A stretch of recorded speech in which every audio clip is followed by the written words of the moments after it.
तो ऑन अब्बास साहब, क्या इलेक्शन कमीशन के मेंबरान ने जवाब दिया कि फिर आजम स्वाति तो आग लगाने की बातें करने लगे, जहन्नुम में जाने की बद्दुआएं देने लगे, फिर शाम में प्रेस कॉन्फ्रेंस भी उसी दिन फवाद चौधरी और आजम स्वाति ने कर दी। क्या जवाब दिया था इलेक्शन कमीशन के मेंबरान ने ऐसा? वो था ना कि मतलब एतराज करने पे ना 1 या 2 पॉइंट रेज कर दिए जाते तो सेंस बनती थी। जब एतराज 37 हो ना, तो इसका मतलब इसका there is no way out of it, there is no coming back out of it. तो इसका मतलब कोलिजन का क्लॉज। जब कोलिजन आ जाता ना, आप ये देखिए कि वो फ्रस्ट्रेशन क्या होगी। एक शख्स ने इतनी मेहनत से एक चीज को बनाया, उसका जो ब्रेन चाइल्ड था उसको एग्जीक्यूट करके मुकम्मल करके कानूनी तमाम जो कार्रवाइयां थी वो मुकम्मल करके एक एजेंसी के हवाले किया, पूरी नियत और ईमान के साथ कि आने वाले इलेक्शन बेहतरीन तरीके से साफ सुथरे हो सके, ताकि कम से कम पाकिस्तान में 2023 के इलेक्शन के ऊपर। इस मशीन को किसने बनाई है? वजारत साइंस और टेक्नोलॉजी ने बनाई या फिर ये दुबई से इंपोर्ट की गई है किसी कंपनी से बनवाकर? Ministry of science and technology ने बनाई, खुद बनाई। ऑब्वियसली इसमें जो फॉरेन कंसल्टेंट्स है उनको हायर किया गया, जर्मनी से भी इसकी जो है ना कंसल्टेंसी की गई, ऑस्ट्रेलिया से भी की गई, लेकिन ये लोकली बनाई गई है। ठीक है, चलें, पीपल्स पार्टी से तैमूर तालपुर साहब भी हमारे साथ मौजूद हैं। तैमूर साहब, गवर्नमेंट की इंटेंशन बता रहे हैं कि एक साफ शफाफ इलेक्शन की है। डे वन से इमरान खान साहब भी चाहते हैं कि इस मुल्क में साफ शफाफ इलेक्शन हो, वो करना चाह रहे हैं, मशीन लाना चाह रहे हैं। इलेक्शन कमीशन भी एतराज़ात उठा रहा है, वो अपोजिशन का माउथ पीस बना हुआ है, नून लीग को, पीपल्स पार्टी को भी इस पर एतराज़ है। क्यों आप लोग हुकूमत का साथ नहीं दे रहे शफाफ इलेक्शन के इनेकाद के लिए? ये इतने ही इनके इरादे शफाफ हैं। वो बचपन में हम एक किताब पढ़ा करते थे, Red Riding Hood and the big bear wolf. तो ये वो बिग वुल्फ है जो हमारा उल्लू बना के मैं खाना चाह रहा है, पर हम खाने नहीं देंगे। जिस चीज पर पाकिस्तान की आवाम को एतराज है, जिस चीज पर पाकिस्तान की हर पॉलिटिकल अपोजिशन पार्टी को एतराज है, जिस चीज पर यहाँ तक के हमारे अपने इलेक्शन कमीशन को 37 एतराजात हैं। इलेक्शन कमीशन, इनका लाया हुआ इलेक्शन कमीशन, इनका लाया हुआ इलेक्शन कमिश्नर भी कहता है कि हमें इनकी नीयत पर भरोसा नहीं है, क्योंकि ये जो तरीका है, जो ईवीएम की जो मशीनरी है, उसको दुनिया इतनी अच्छी तरह से अभी तक जानते नहीं है और बहुत मैसिव लेवल पे रिगिंग हो सकती है। दूसरी बात, हमें पता है कि पीटीआई एक बहुत बड़ी कश्ती है जो डूबने जा रही है, उसका सफर खत्म हो रहा है। तो अब वो हर वो मुमकिन कोशिश करेंगे बचने के लिए, चाहे वो धांधली हो, चाहे वो झगड़ा हो, चाहे वो पॉलिटिकल विक्टिमाइजेशन अपनी और तेज कर लेंगे। हम इन सब चीजों के लिए तैयार बैठे हैं।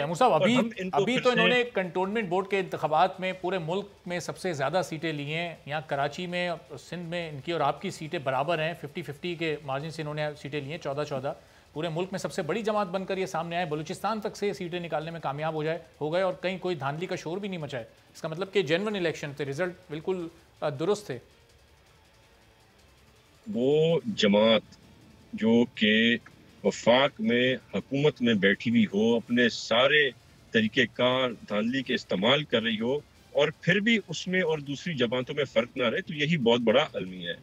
ऊपर से आप अगर ज़रा वोट चेक करेंगे तो कराची की इलेक्शन के वोट्स जब आप प्लस करते हैं पीपल्स पार्टी के, नून लीग के, पीटीआई के, तो सबसे पहले नंबर पर हाईएस्ट वोट्स सिंध में पाकिस्तान पीपल्स पार्टी ने ही लिए हैं, जो कि हमारी फतह है। इनकी जीती हुई सीटें, इनकी फैसल वाडा की सीट जो ये फख्र जिस सीट पर करते थे, उस सीट पे इनको अवाम ने इनके साथ ऐसा काम किया है कि इनको पहले नंबर से 5वें नंबर पे ले आए हैं। तो अवाम अपना किरदार अदा करिए। इनको धांधली करने के लिए भी ना बड़ी चीजों की जरूरत पड़ती है। तो अल्हम्दुलिल्लाह पाकिस्तान की जो अपोजिशन जमातें हैं, ख़ुसूसन पाकिस्तान पीपल्स पार्टी, जिस फॉर्मूले को आप सिंध में अपनी फतह बता रहे हैं कि सबसे ज्यादा वोट आपने लिए, ये पीपल्स पार्टी की फतह है, सबसे ज्यादा सीटें भी यहाँ पर आपने ली, उसी फॉर्मूले के तहत वफाकी हुकूमत ने पूरे मुल्क में सबसे ज्यादा सीटें ली हैं, सबसे बड़ी जमात के तौर पर तहरीक इंसाफ सामने आई, तो ये इनकी फतह नहीं है? ये तो इनका फेलियर है कि इन्होंने वफाक में रहते हुए 14 बाई इलेक्शंस कराई और उन 14 बाई इलेक्शंस में से 12 बाई इलेक्शंस हार गए।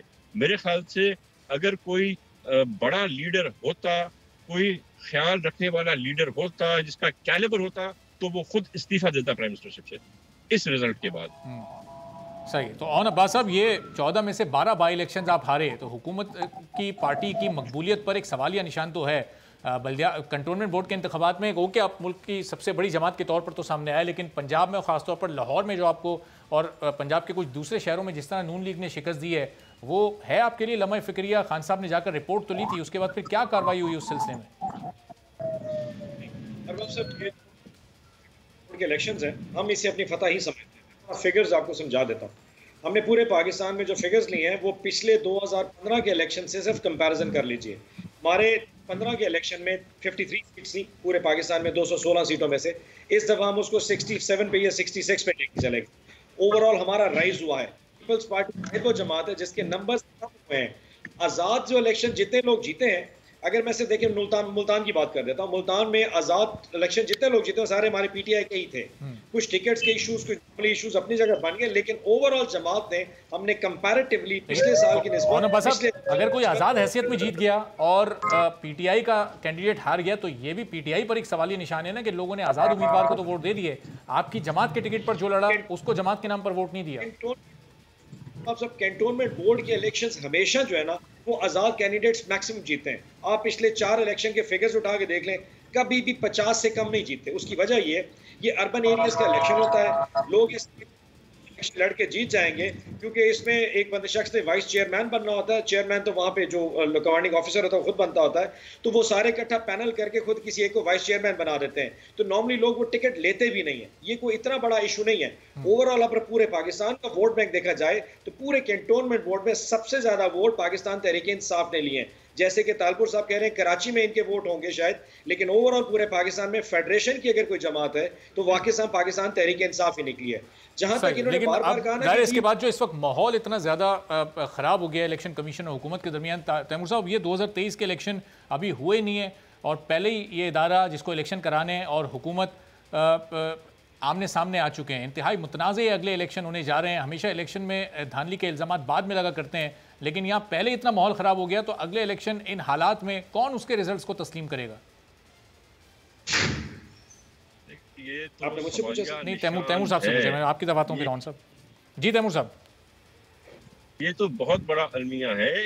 यही वो $1 मिलियन क्वेश्चन है जो आप मेरे से पूछ रहे हैं कि इनको क्या तरीक़ेकार होगा इन इलेक्शंस को साफ शफाफ करवाने का और ऐसे रिजल्ट्स आए जिन पर सारी जमातें मुत्तफिक हों, चाहे वो जो हारे चाहे वो जो जीते। तो इसके लिए बहुत वर्किंग करनी पड़ेगी। और सबसे पहले तो जो है इमरान खान साहब जो है ये अपने जहन से फतूर निकाल दें कि ईवीएम्स इस्तेमाल होंगे। ईवीएम्स का कतई इस्तेमाल नहीं होगा। मैं अपने भाई को रिक्वेस्ट करूंगा कि मेहरबानी करके खान साहब को समझाएं, आपके पास अगर 2/3 मेजॉरिटी होती और आप ये बातें करते तो हमें समझ में आता, पर जब आपके पास 2/3 मेजॉरिटी नहीं है तो आप प्रेसिडेंशियल ऑर्डर के थ्रू ऐसा कोई फैसला नहीं कर सकते क्योंकि कोर्ट्स के थ्रू स्ट्राइक डाउन हो जाएगा, क्योंकि इस पर पूरी अपोजिशन और पाकिस्तान की आवाम एक साथ लबैक कह चुकी है। सही। तो ऑन अब्बास साहब, अगर ये ईवीएम जी तैमूर साहब कंप्लीट कर लीजिएगा।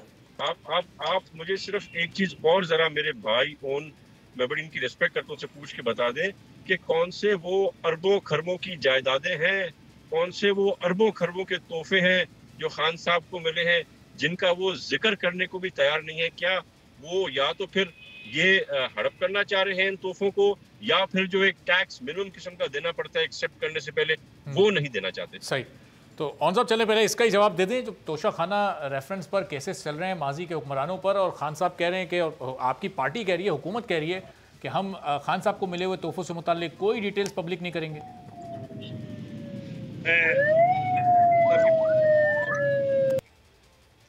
कॉल रहे हैं 4 गाड़ियां, इनकी आवाजें यहाँ तक आ रही हैं। जी वो उनकी गाड़ियों की आवाज़ थोड़ी ज़रा नीचे कर दी। आप बताइए। बड़ा सिंपल है। मैंने कल टीवी पे देखा था कि ये तोशा खाना के हवाले से चल रहा था। मैं बजाय इल्ज़ामात के और पीपल्स पार्टी के हवाले से बात करूं और गिलानी साहब के हारों की बात करूं, मैं उधर नहीं जाऊंगा, मैं अपनी तरफ ही लेके जाता हूं। मैंने एक दफ़ा कैबिनेट में चला गया तो वहाँ पे गाड़ी खड़ी थी जो मलेशियन के प्राइम मिनिस्टर ने दी थी प्राइम मिनिस्टर इमरान खान को। तो उस गाड़ी को मैंने पता किया कि मैं यार ये गाड़ी किसी को देते क्यों? उन्होंने कहा प्राइम मिनिस्टर साहब जितने तोहफे लेते हैं वो वहीं पे जमा हो जाते हैं।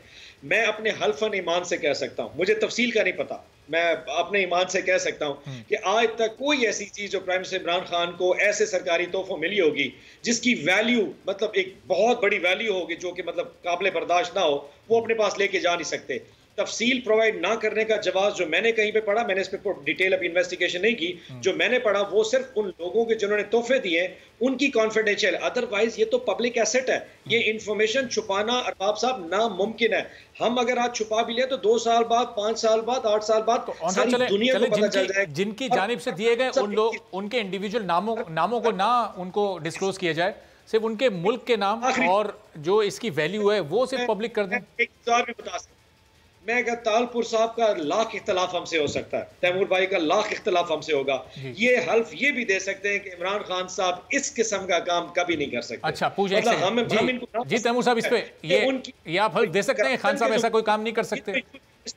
मुखालिफ जो है ना वो हमें दाद देते हैं जी, तो ये इशू डिस्कसेबल ही नहीं है। जी तैमूर साहब, मैं अपने भाई का दिल दुखाए बगैर ये बात मानता हूं कि एक टाइम था प्राइम मिनिस्टर बनने से पहले जब इमरान खान की इंटीग्रिटी पर बहुत से लोग, शायद मैं भी उस वक्त पर बात मान सकता था, कोई गलत चीज नहीं होती। पर अब जो ये 3 साल गुजरे हैं, हमारी अलीमा बाजी ने जो अरबों रुपए अपने वाइट कर लिए हैं बता के कि वो दर्जी के काम से हुए हैं, तो इन सब चीजों के बाद और करप्शन जो एमनेस्टी इंटरनेशनल कहता है कि 117 नंबर से 124वें नंबर पे चली गई है, तो हमारे कप्तान ही कहते थे कि अगर प्राइम मिनिस्टर करप्ट है तो सब करप्ट होंगे, अगर प्राइम मिनिस्टर करप्ट नहीं है तो नीचे भी कोई करप्शन नहीं कर सकता। तो मैं खान साहब की बात मानते हुए और उस पर जोर रखते हुए कहता हूं कि वो इंटीग्रिटी शायद अफसोस के साथ कहना पड़ता है हम शायद लूज कर गए हैं। ठीक है, चलें, बहुत बहुत शुक्रिया। तैमूर तालपुर साहब और अब्बास साहब हमारे साथ मौजूद थे।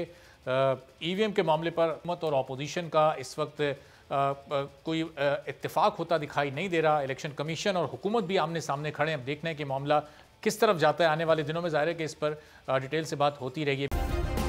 सब्सक्राइब करें और बेल दबाएं ताकि कोई खबर रह न जाए।